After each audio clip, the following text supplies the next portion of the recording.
Welcome back to The Hook on Woodward Sports Network. All right, very excited for our guest today, Lomas Brown, giving us the lowdown with Lo Brown. What's up, Lo? Hey, you guys sound great, Tom. I normally follow directions. I tried to turn my camera horizontally, and it just wouldn't work. So It's okay. I tried to follow directions, Tom. I'm trying to be We'll good. take You the guys sound skinnier. great. We'll take the skinnier Lo Brown. Okay. You know you are looking great as always, Lo. Just know that. And then you got my guy Darren on them. That's I do. my guy right My there. guy That's right there. It's my big brother. Right We were there. talking about it earlier. Yes. As far as the Detroit Legends, we just follow where low goes. You ain't going wrong. So Right? happy to have you here, bro, and talk about some of these Lions and what we got going on. And obviously the lovely Pilar, who's trying to keep me from killing Matt. So it's all good. Well, look, I like the lineman love that you shouted out. So that's right. They got to protect the lineman, and I like how you loving the big fella. So you were one of my favorites already. Thank you. Yeah, no, I'm always, anytime a quarterback is getting mad and throwing a hissy fit about what they're getting paid or how much they're not getting paid, say, why don't you stop barking that out and talk to your linemen who aren't making that kind of money? I'm always looking out for you guys. I love it. Now, Lo, hey, before we talk this year's Lions, I want to talk, you heard me. I brought it up with Scott Mitchell back in the day, and you've owned up to it. Yeah. You're a big man. You're the big man. And, what happened back then? That was a hell of a team, by the way. It really was. And I tell people that's all we needed was a quarterback. If you think about every other position, we basically had it covered, including special teams. So, I thought we had a special team. And, I don't always blame Scott because I felt that the front office could have let him know the situation that he was coming into, that we were a team that was ready to win, and he was our missing piece. But, things didn't work out. But to my defense, you're right. I did say some things that I probably shouldn't have said. And to be honest with you, I found out after I said that a day or two later, ESPN had actually found the clip. Ooh. And I'm blocking the hell out my guy. It was a free guy that came loose that hit Scott and caused them to get hurt. So all those years, I'm thinking that I got the guy hurt. And come to find out, I was blocking the hell out of my guy. It was just a free guy that got him. But, you say some things that you kind of regret. And I think if I could take one thing back, it would probably be that. You're a good man, Lo. But that's what we love about you, Lomas, because life, and you're a great example, at least for me, is that you fall down, you get back up, you make a mistake, you don't make the same one twice.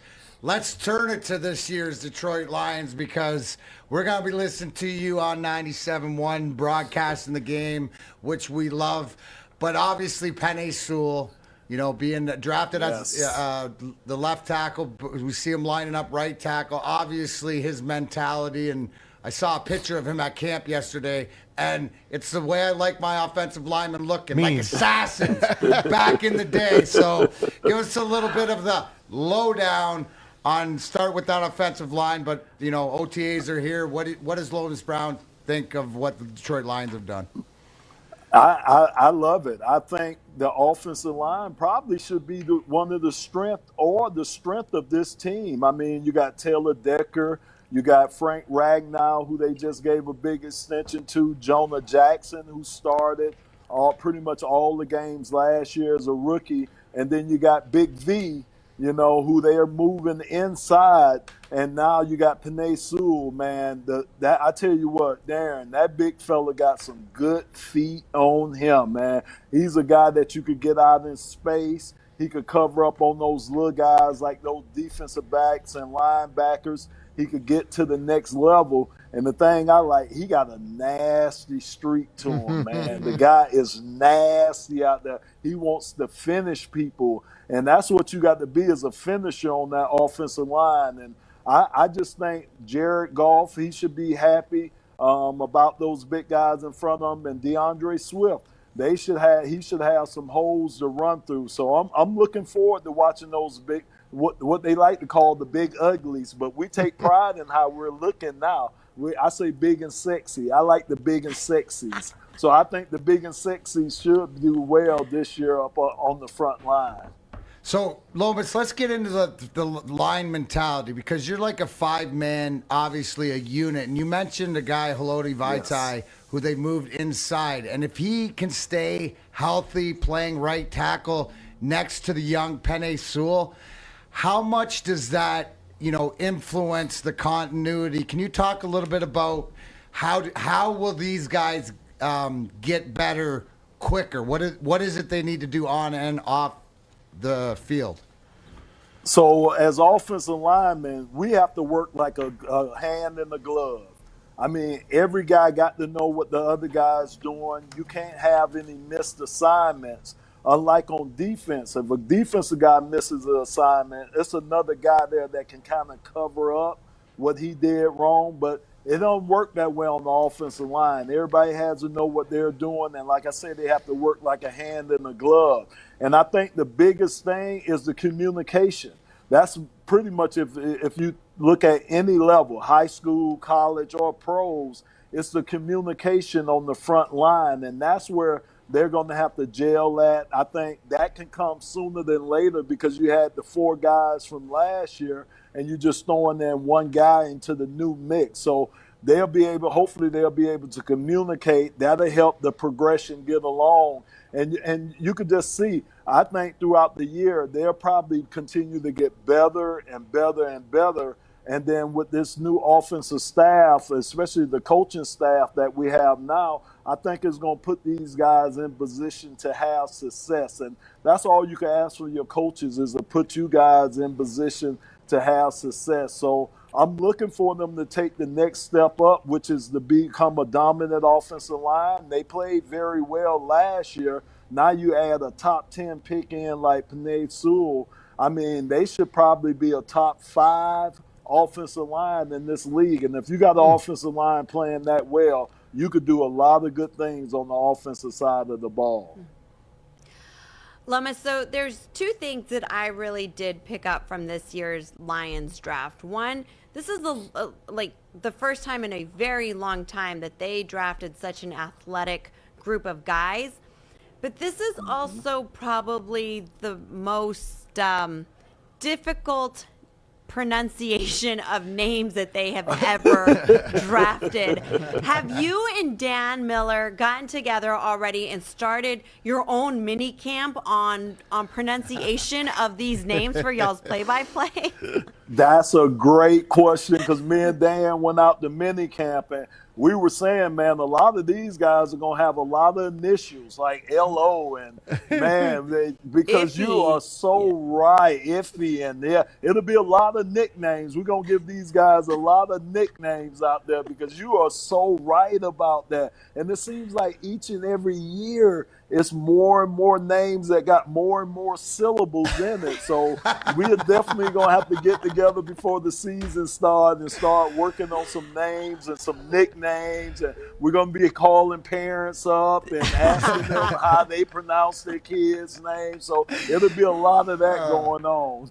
Hey, Lomas Brown joins us, one of our favorite sons here in Detroit. First-round pick of the Lions back in '85, 6th overall out of Florida. He's a Gator for life. And, of course, 7 times in the Pro Bowl. I don't know why he's not in the Hall of Fame. Even won a Super Bowl with the Buccaneers against the Raiders back in the day. But, Lo, I wanted to ask you about Brad Holmes and Dan Campbell and your take on the new regime here. Do you think we finally got a bunch of guys here that are winners?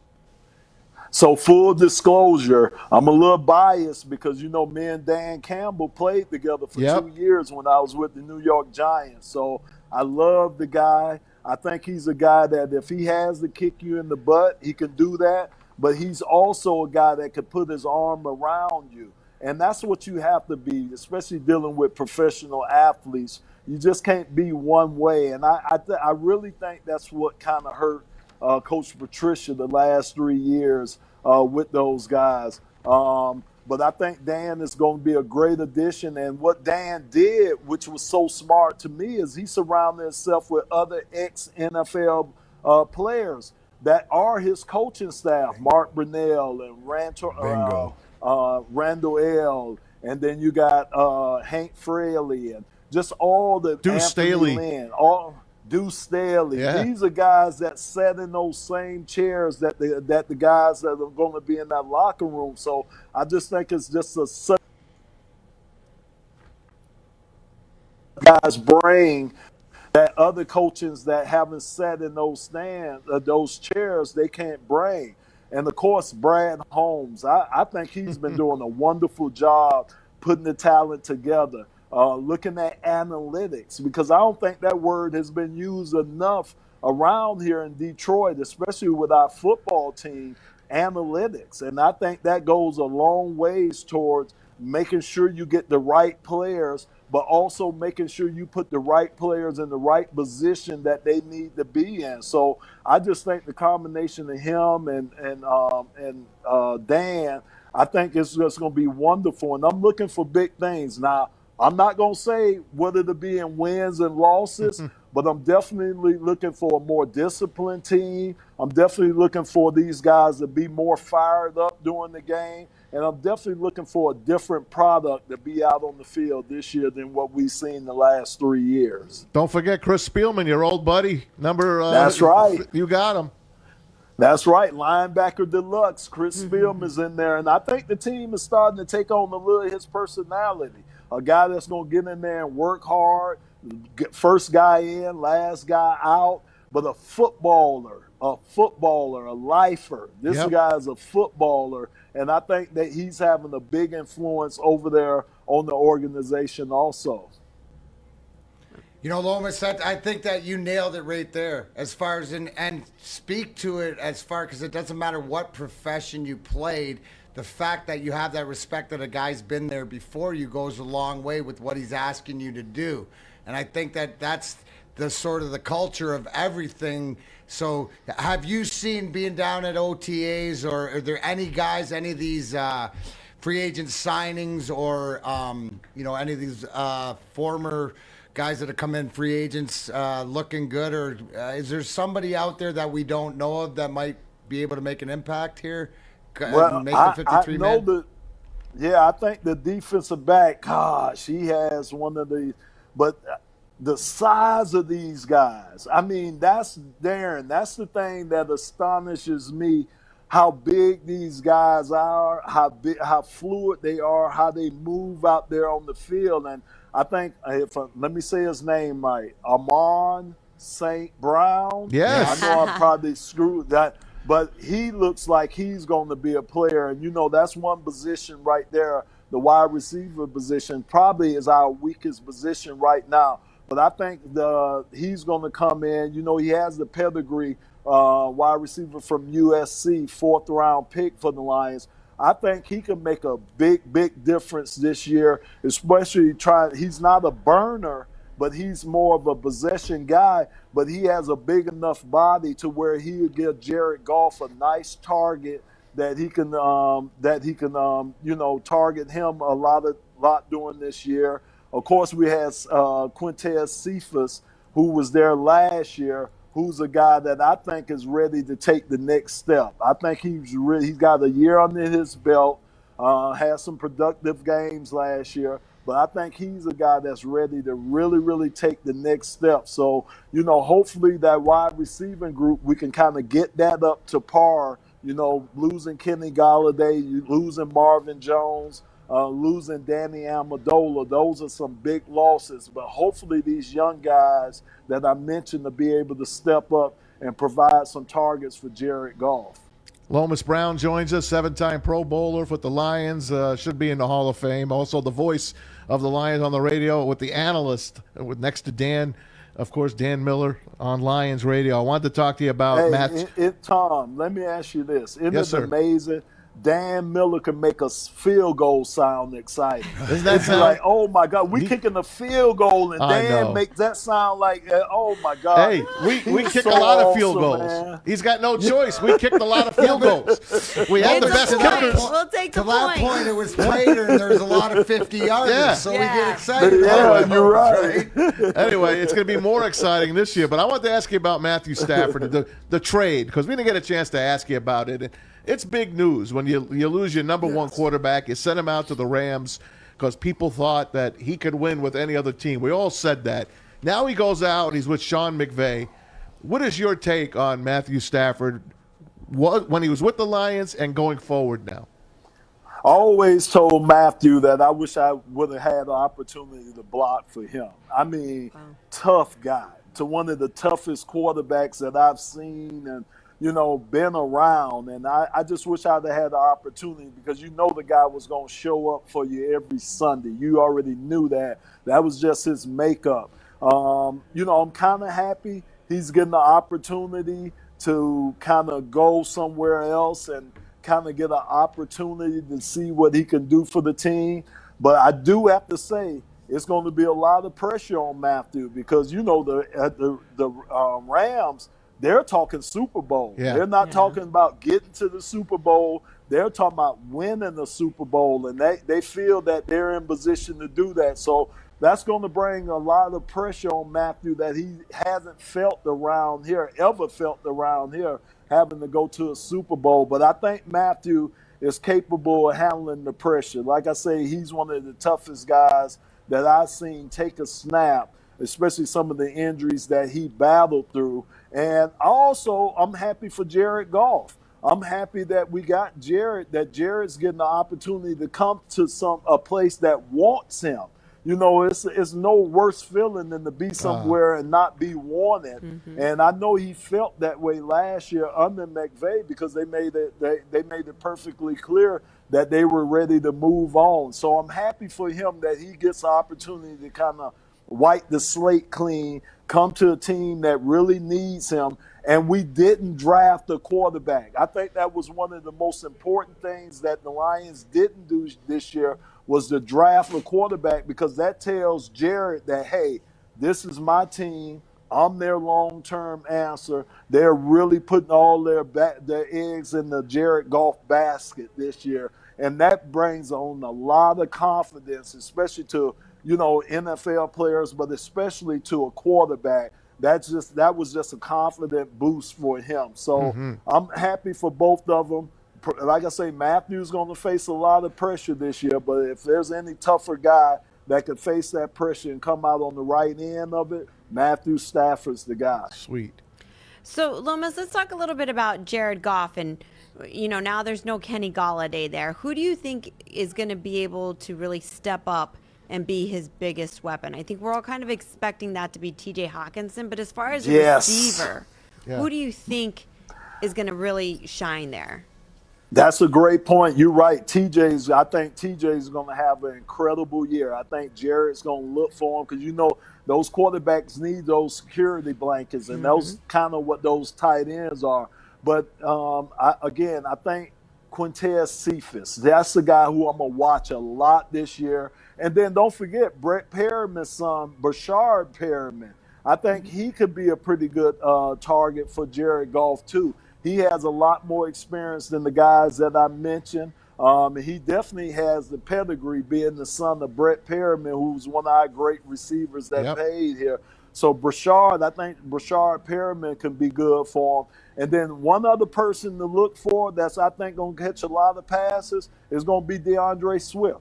I think they're going to feed him a lot of passes coming out of that backfield. He already showed how valuable he is when he's able to catch the ball, the yards that he's able to get after the catch. So I think he's a guy that they're going to utilize a lot, not just in the backfield. I think they'll split him out wide at times. I think they'll line him up in different positions. And I think he's going to catch a lot of balls for Jared Goff this year too. But I'm definitely looking, like you say, for T.J. Hawkinson to have a big year. But I do think DeAndre Swift and Brashard Perriman, those are guys that can really step out in the forefront too. Hey, Lo, before we let you go, I got to go back for the one for the old-timers like me. That team in the 90s was a phenomenal team. I loved that team. Matter of fact, they went to the playoffs. Mike O'Hara always tells me. They went to the playoffs as much as any other team in the 90s did. I think them and the Cowboys made it the most. And obviously we know we got one playoff win and we got slaughtered at RFK Stadium by the Redskins. But nonetheless, how close was that team to being a Super Bowl team besides that one year that we went to the NFC Championship? And Is there a better running back ever in the history of this game than Barry Sanders? I say no.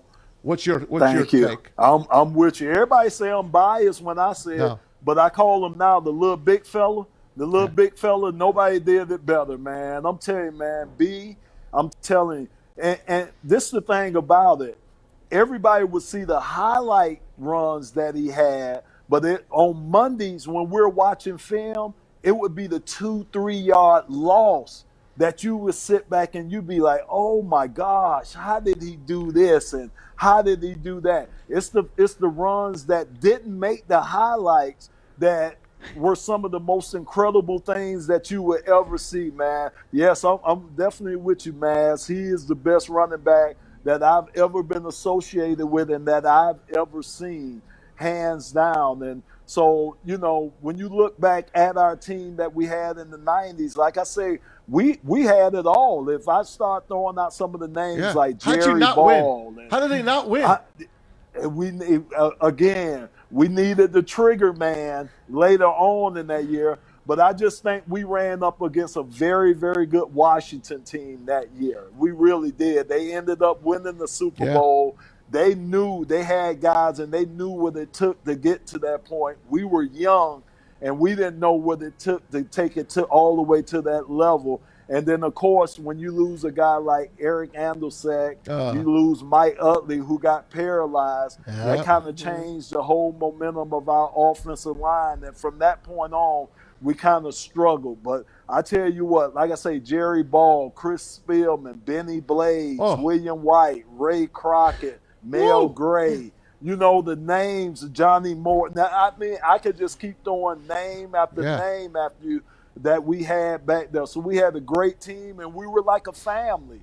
I wasn't afraid of Wayne Fonts to get on me. I was more afraid of Chris Spielman and Jerry Ball kicking my butt when I got to the sideline if I had a bad series. And I think that's what made us so good, that guys could get on guys, and guys responded well once they got on. So it was great. And the older you get, the better you were. So I tell people now, I tell people now, I blocked 3 guys on one play and beat Barry Sanders to the end zone. So that's how good I've got. I saw that too, Lo. I remember we talk about that all the time. There you go. We got that highlight. Wait, this is my favorite though. Lomas and my buddy, our friend J.R. Adams and his wife Shannon reminded me. We talk about that all the time at the dessert bar, the dessert tray at all the charity events where we usually end up together having a conversation, right? So I know we were greater too. I actually beat one guy one-on-one a whole bunch of times. He's just the same guy. So you're a 50 goal scorer. If you watch that play, I actually came back around and did it again because that's what we do. We just don't want to show off, Lo, right? You're exactly right. You're right. We are very humble guys, but I'm telling you, when I hit the age of 60, man, I'm going to start telling people I beat Barry Sanders in the 40-yard dash. I'm telling you, man. It's on record somewhere. That's how it happens. Hey, Lo, tell us about what you and Herman Moore are doing. You guys are doing something really good. We love the H-Man, and you guys are putting something together. I love this. So let me tell you this. So I'm trying to figure out why little fellas want to be big fellas now. Herman walks around here with air in his chest, all puffed up like he's a big fella now. I don't know why them little fellas want to be big fellas now. I told him it came natural to the big guy, but, man, I'm loving it around here working with Herman. We have a company, Team 84 Business Solutions. Yep. And when we say solutions, if you got a problem in any of your business, whether branding, marketing, social media, staffing, whatever it is, if you come to Team 84, we could take care of all those problems. So between these 4 walls, we could do it all for you. So I'm just loving hanging out with Herman. And, of course, Herman thinks he's better than he was, too, because he's gotten a little older. So, he still thinks he could get out there on the football field. Him and Drapes. That's him and Drapes, bro. They do the same thing. They still think that if they get a call. Look at him. He's a specimen. Look at him. We got it figured out, Lo. Just give us a little microphone. Give us some weird things. We'll just sit back and we'll watch everything and talk about it. What's that Kenny Rogers song? Sometimes you got to know when to fold them. There you go. Sometimes Yeah. you got to know when to fold them. I'm a big guy. I don't fold them up. Hey, Lo, we gotta have you on again, man. You're in mid-season form, by the way. You're fun, man. You're excited. terrific. Yes, a lot of fun. Nice job. This is excitement. You can tell Yeah. that bleeds out of Lomas to what's coming down the line because Hey, it's about. there you go. My last question is: what is a successful season for the Detroit Lions in Lomas Brown's opinion? That's a great question. Like I That's said, right, because I asked it and Maz didn't. Big deal. But Darren, I'm looking for those guys just to put out a better brand, a better product. Meaning, I want to see less penalties. I want to see the enthusiasm as these guys run out the locker room and play for 4 quarters. I want to see these guys finishing people. I want to see those nasty streaks that these guys have. Hell, I want to see body parts laying out on the field. Dan Campbell, didn't he promise that kneecaps were going to get bitten off? So, I want to see kneecaps at the end of the game, all on the 50-yard line. I want to see a whole bunch of kneecaps laying out there. But so I'm just looking for an exciting brand of ball. I'm looking for those guys that are like Jared Goff. I'm looking for him to be renewed and get his second chance. And I'm looking for us to kick a little butt. That's what I'm looking for out of these guys this year. Thanks, Lo. I love Keep it. bringing it, man. We'll talk to you again. Whistle to whistle. Yeah, great having you Take on. care. Hey, Absolutely. Right. Take care. Tell Herman All I right. said, Big hey. Herm, we said hello. Yeah, tell Herman to return a not phone too call. busy. Tell him to return a phone call. Okay. I'll tell the medium-sized fella to return the call. I'm not going to call him Big Herm. I can't do that. Ask him if he remembers me. I Okay. will. I'll see you later, Lo. Take care. Take care. Milo, thanks All so right. much for joining Bye. us. It's Bye. great having you. Oh, my God. I don't think I can love a guy more than that. Oh, Thanks, I know. What a great guy. What a great guy. He just won his emotions and his happiness. I told you. Just oozes over in his voice. You know what I mean? It's just so great to hearing him talk. I could hear him talk forever. He's great. All right, guys, when we come back.